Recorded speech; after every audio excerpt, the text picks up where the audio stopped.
Let But me throw now, let me throw something scary out there to you, and I totally agree with what you're saying. And I don't mean to jump off this subject, but I just as I was sitting here talking to you and looking at a stat, I was like, my eyes just got because I didn't even realize that went on in 2022. But I don't know if you knew it went on either, because now I'm starting to wonder, well, maybe I missed something and now I'm seeing something that I didn't see before. And now I'm like, let's start a little different conversation here. You okay, ready for it? yeah, let's do it. I want to All hear it. right. So I'm looking at the running backs and I'm gonna go through this is 2022. Okay. Hmm. We knew Josh Jacob balled that year. He was balling for a contract. There was no hands down. That man was playing for everything he had. Derrick Yeah. Henry is the king. Number two. No debate about that. Nick Chubb's, what happened to him? Everybody quit talking about it because of injury at the beginning of the season of 23, but 22, he was number three. Barkley finally was starting to get that injury prone tag, but then I think he redeemed himself. I think he is now like people are not as afraid as they were because every time he comes back from the injury, he's in the top 10. I mean, he's never finished outside the top 10 when he's not injured. He's kind of like your Christian McCaffrey. Uh, but I still give Christian McCaffrey an edge. Just saying, not favoritism, just a little edge. Miles Sanders, he did really well with Philadelphia. I mean, that was his last season with Philadelphia, but Philadelphia had an O line that was killing it that year. So that Miles Sanders usually is not in the top 10 if you Well, do you want some to know? history study. And then number six, as we just talked about, Dalvin Cook, and I think next year is his redemption year. I think he's not going to be a top 10 finisher, but I think wherever he goes, we're going to see him in the 20s. And I think people are going to respect him because what he did at the end with Baltimore, I think everybody sees that he might have another Mm, year, but he's not going to be the main back. They're going to put someone with him. It'll be only I don't, make sense for the age. if he did go somewhere, I don't think he would get. I don't think he would break the top 20. Yeah. So let's talk about number seven. I don't know if we're ready for number seven.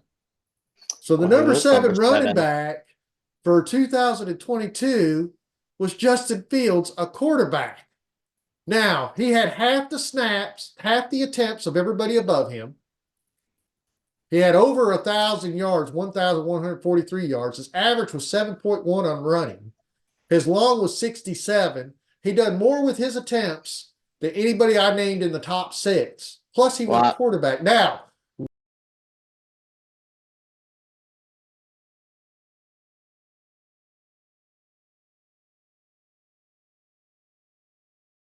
right.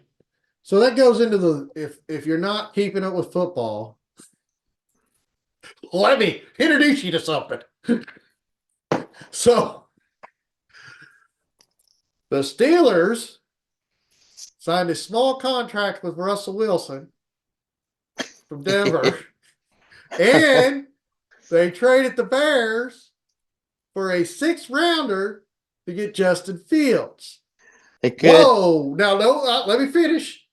I was I gonna. gotta go I ahead. was, as only as this is only the pick though.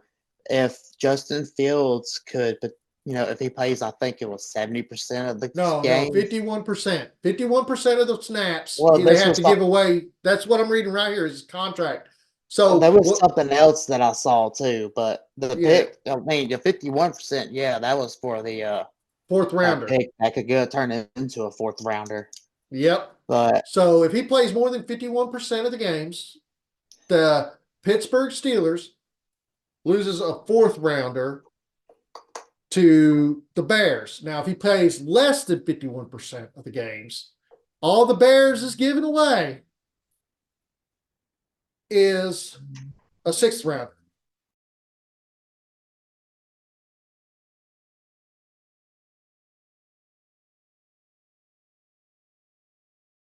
this is what another thing I can't say. If you get a commissioner that just wants to be like a dictator and want to literally dictate every single thing that happens, in my opinion, that kills the league. It That does. kill It that ruins it. you, you're lucky to even survive 3 years Yes. on just by being a dictator. That's the reason why, like you said earlier, it's best to have a voting system. Pitch out a suggestion, we all vote on it, and majority of the rules goes. That way, there's no ifs, ands, or buts about it. People voted on it. But you also So, got to explain what majority is, because some people might argue what that word really means. well, them are some people that desperately need some help. All Okay. I can say. If they can't get the majority rule and understanding, I think them are the people that might need to seek some help or Yeah. actually pull up the dictionary and try to sit there and literally understand what that word really means. So another good point is, as a commissioner, and this is what Austin has done a good job of this too, is when you're creating that league, you're putting a guideline down. The guideline is just to set the league up and get it to go.